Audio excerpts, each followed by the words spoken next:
Gary here. Welcome to BookMob episode 103. And today I'm just going to be talking about big box stores and their libraries or their books that you can buy. Now the question is, can you build a decent library from big box stores like Big W or what's the other store we have here, Target or Kmart? And I think you can. Now, when I talk about building a library, I mean that the reason you shop at big box stores like Big W, for argument's sake, are because the books that they put on their shelf to sell are far more cheaper than buying from a regular bookstore. Now, this might outrage some people, going, you're taking money from authors and taking money from independent bookstores. And I would like to argue that if you go to a big box store like Big W to buy a book, you're only going to get a certain genre, a certain type, the very limited choice. You're not going to find esoteric books. You're not going to find independent publishers. You're generally not going to find hard to come by books. In fact, you will never find a hard to come by book at a big box store.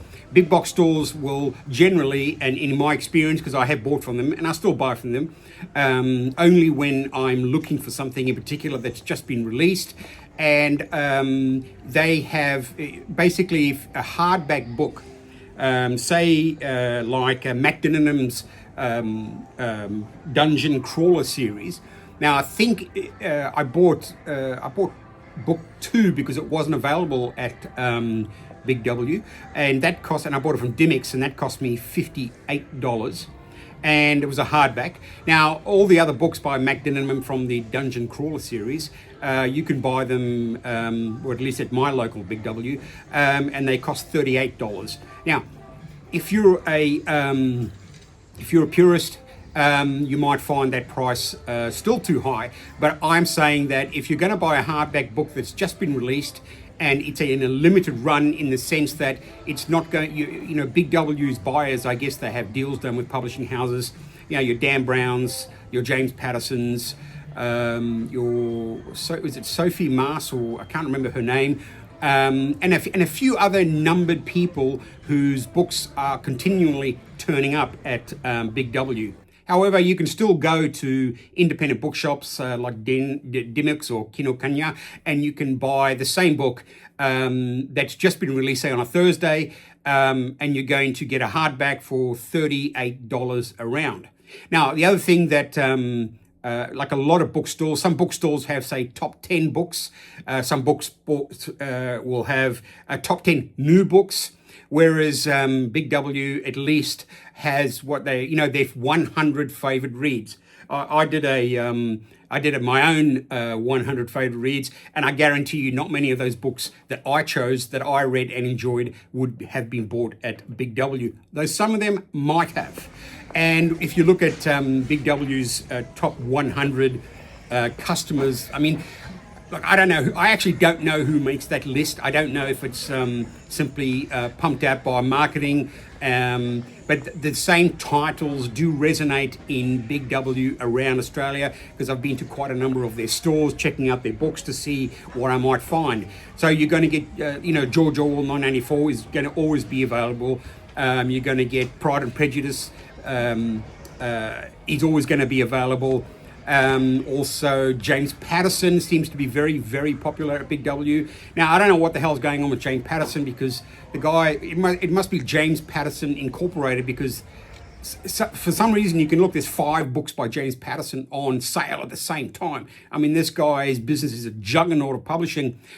I get it that he's probably using his name to sell a product, but essentially James Patterson books are always going to be available at Big W. And if you like James Patterson, well, you're in for a cheap read, because I think his standardized, oversized paperbacks or softbacks, not paper really anymore, but they cost around $18.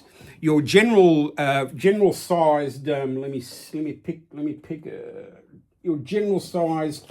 Well, let me get size. This kind of size is going to be $14. So if you want to read Wuthering Heights or Pride and Prejudice, 1984, you're going to get it for 14 bucks. Whereas that same book still sold at Dymocks and any other stores is going to be 24 books or $24.99 or $22. So you're still going to get out of all the 100 books that Big W Marketing has decided are the best reads in the country. You can't go wrong there if you're not a serious, grounded reader and you're just looking for simple books to pass the time. And if you go to Big W, I promise you will find plenty of books at $14, $18, $38. So $38 is mainly for the hardback, $18 for that oversized paperback, the James Patterson specials, and the regular paperback size are all $14. And I think they've gone up. I think they've gone up in the last 2 years. I think each book size or type, as in hardback, softback, trade paperback, have all taken a $2 rise. Because I remember a lot of books you could get at Big W for $12 in the classics, classic literature 100 great books to read in Australia. So when you go to the bookstore in Tamworth, or you go to the one in Sydney, or you go to the one in Darwin, I haven't been to the one in Darwin, but I'm just assuming that you will also be able to buy $14, $18, and $38 books. So if you want to pack your library like mine with hardbacks, you can't go wrong with Big W. Though again, we've got to talk about it's not a place to go if you're looking for serious examined reading. If you have an idea of a writer, I think I'd like to try that. 9 times out of 10, the writer you want will not be for sale at Big W. Again, even Stephen King books generally turn up at Big W, I've noticed. His son, Joe Hill, is also, I think the last 2 of his books have been sold at Big W as well. And they were sold as in the trade paperback for $18, whereas in the store, I think Joe Hill's The Dragon, King Sorrow, was about, I think it was like $34. Anyway, so I do sometimes specifically go to Big W just in case. Another person who sells there is another great writer, is Jack Carr, the Reese, the SAS bloke. The Navy SEAL guy.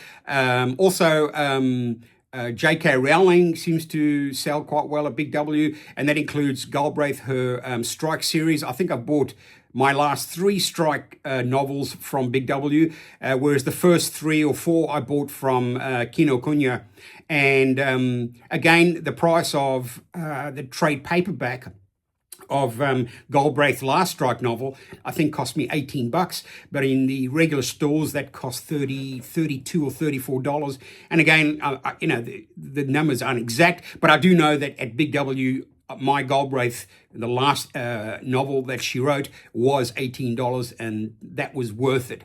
But again, I just want to keep saying that if you go to the Big W big box stores, 100 great books, I would say, for me personally, there's probably about, out of that 100 books, there's 60 books I would never read. It's jam-packed with, those new type of sort of romance novels that are sold on on the title, like Bourbon and Cheating and Bourbon and Lust. I mean, it's almost like someone's just pumping out novels and stacking them on the shelves in order to sell. I don't know. I mean, yes, I could be criticized. I haven't read them, but when I've attempted to, I have read some of them just out of the reading experience, and there's just nothing in there for me. So a lot of those books on the top 100 Big W big box store readable list, for me, is clearly not readable. However, I'm sure there are people out there who would enjoy almost 100 of those books, as well as find exciting reading in fiction and non-fiction. Their non-fiction is pretty good. It's not dense. Usually it's books on crime, true crimes theories. And I bought most of my Peter Fitzsimmons books from, when I'm talking about Australian history, the latest one, Weary Dunlop, which cost me, I think, $32, is already down to $12. They must be running out of the numbers, and they're just trying to clear the shelves. So you can get Weary Dunlop hardcover book for $12, which is a pretty good read, and it's a pretty good price.